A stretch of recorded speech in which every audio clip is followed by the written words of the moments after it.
नमस्कार, मेरा नाम प्रशांत है और आप देखना शुरू कर चुके हैं डेली लाइन का न्यूज फाइल बुलेटिन। शुरू करते हैं आज की बड़ी खबरों से। प्रधानमंत्री मोदी आज यानी कि 30 सितंबर को बिलासपुर में बीजेपी की परिवर्तन यात्रा का समापन करने पहुंचे। उन्होंने अपने भाषण की शुरुआत जय जोहार करते हुए की और कहा कि छत्तीसगढ़ में परिवर्तन तय हो चुका है। कार्यकर्ताओं से सभा में उन्होंने कहा कि हमारा एक ही नेता है कमल, हमारा एक ही उम्मीदवार है कमल। हर बूथ पर जब तक कमल नहीं खिलेगा तब तक चैन से नहीं रहेंगे। उन्होंने कहा कि बिलासपुर में मैं कई बार आया, ऐसी उमंग उत्साह पहले कभी नहीं देखा। उन्होंने कहा कि यहां पार्टी ने मुझे खुली जीप में आने का अवसर दिया, इससे मैं उत्साह और उमंग देख पाया। पीएम मोदी ने कहा कि छत्तीसगढ़ में सिर्फ घोटाले ही घोटाले हैं। छत्तीसगढ़ अब कांग्रेस को हटाने और भाजपा को लाने के लिए पूरी तरह से तैयार है। पूरा प्रदेश कुशासन से त्रस्त है। भाजपा ने छत्तीसगढ़ के सामर्थ्य को समझा। अटल जी ने छत्तीसगढ़ का निर्माण किया।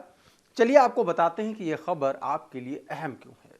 पीएम मोदी दरअसल मध्य प्रदेश, राजस्थान, तेलंगाना और छत्तीसगढ़ में एक मेगा चुनाव अभियान शुरू करने के लिए तैयार हैं और अगले 6 दिनों तक वे चुनावी कार्यक्रमों में व्यस्त रहने वाले हैं। पीएम मोदी आज से 6 अक्टूबर के बीच 6 दिनों में 8 रैलियां और विभिन्न परियोजनाओं और कई जन कल्याणकारी योजनाओं को लॉन्च करेंगे। पीएम मोदी इस दौरान काफी व्यस्त रहेंगे और विभिन्न चुनावी कार्यक्रमों में हिस्सा लेंगे। चलिए बात करते हैं आज की अगली बड़ी खबर की। मध्य प्रदेश में चुनावी माहौल गर्म है। इसी बीच कांग्रेस नेता राहुल गांधी ने आज यानी कि 30 सितंबर को राज्य के शाजापुर जिले में रैली को संबोधित किया। इस दौरान उन्होंने केंद्र और राज्य की बीजेपी सरकार पर जमकर हमला बोला। उन्होंने कहा कि नरेंद्र मोदी ओबीसी की सरकार नहीं चलाते, वो दलितों, आदिवासियों के लिए भी काम नहीं करते। उनका काम तो ध्यान इधर उधर करने का है, नफरत और हिंसा फैलाने का है। ये काम उन्हें आरएसएस ने सौंपा है। उन्होंने कहा कि मध्य प्रदेश देश में भ्रष्टाचार का केंद्र बन चुका है। राज्य में बीजेपी के 18 साल के शासन में 18,000 किसानों ने आत्महत्याएं कर लीं। राहुल गांधी ने कहा कि अगर कांग्रेस पार्टी सत्ता में आती है तो ओबीसी के लोगों की संख्या का पता लगाने के लिए पूरे देश में जातिगत जनगणना करवाएगी। वहीं कांग्रेस अध्यक्ष मल्लिकार्जुन खड़गे ने आरोप लगाया कि केंद्र सरकार ने सशस्त्र बलों के लिए विकलांगता पेंशन के नियमों में जो बदलाव किया है वो देश के सैनिकों के साथ विश्वासघात है। उन्होंने सरकार से अपील की कि पूर्व सैनिकों की शिकायतों को दूर करने के मकसद से एक पूर्व सैनिक आयोग का गठन किया जाना चाहिए। और अब बात करते हैं आज की अगली बड़ी खबर की। आज की अगली बड़ी खबर तमिलनाडु से जुड़ी हुई है। तमिलनाडु के चचथी गांव में 31 साल पुराने केस में मद्रास हाईकोर्ट ने 215 लोगों को दोषी करार दिया। दोषियों में पुलिस वाले हैं, फॉरेस्ट ऑफिसर्स हैं, रेवेन्यू अधिकारी शामिल हैं। 1992 में इन लोगों ने आदिवासी गांव वचथी में 18 महिलाओं का रेप और पुरुषों को टॉर्चर किया था। 2011 में एक लोअर कोर्ट ने इन लोगों को दोषी ठहराया था। इस आदेश के बाद आरोपियों ने मद्रास हाईकोर्ट में याचिका दाखिल की थी।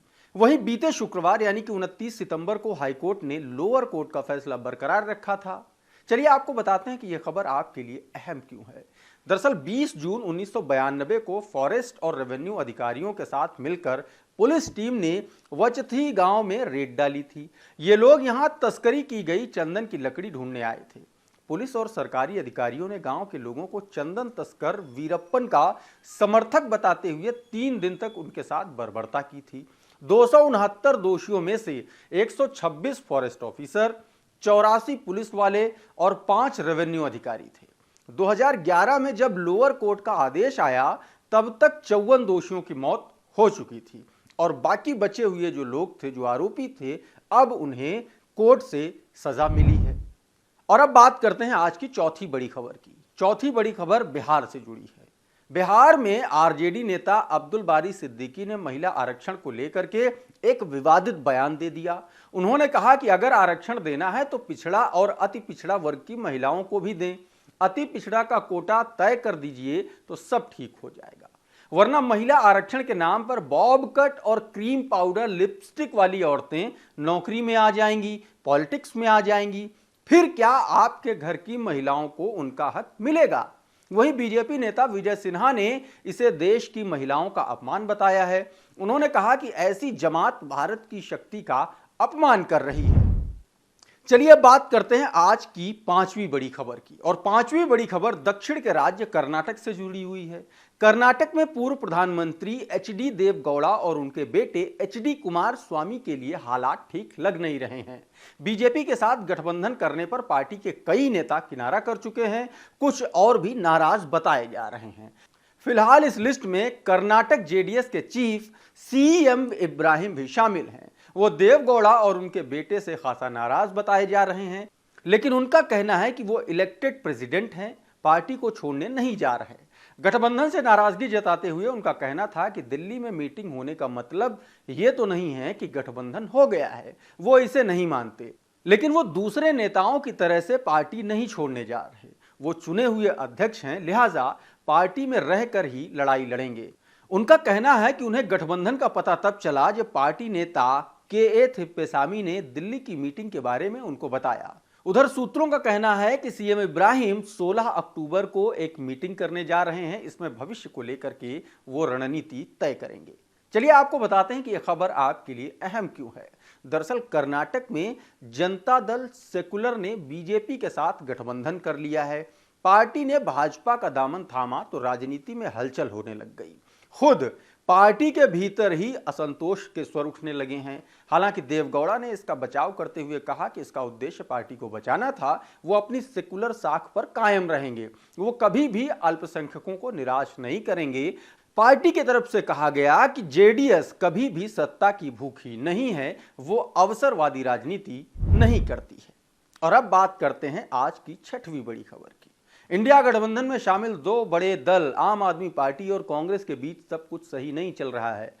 पंजाब में जहां कांग्रेस के विधायक सुखपाल सिंह खैरा की गिरफ्तारी से दोनों दलों के बीच बवाल की वजह बनी हुई है, तो वहीं देश की राजधानी नई दिल्ली में कांग्रेस ने आम आदमी पार्टी के 20 से ज्यादा नेताओं को अपने खेमे में शामिल कर अरविंद केजरीवाल को बड़ा झटका दिया। कांग्रेस पार्टी के नेताओं ने दावा किया कि आने वाले दिनों में और भी लोगों को कांग्रेस में शामिल करने की उम्मीद है। दिल्ली कांग्रेस ने अपने एक बयान में कहा कि दिल्ली कांग्रेस के पूर्व सचिवों कुलदीप भाटी और योगेंद्र भाटी तथा पूर्व प्रखंड अध्यक्ष महेंद्र कुमार समेत 20 से ज्यादा लोग आम आदमी पार्टी छोड़कर वापस कांग्रेस में शामिल हो गए हैं। और अब बात करते हैं आज की आखिरी बड़ी खबर की। 19वें एशियन गेम्स का आज 7वां दिन है।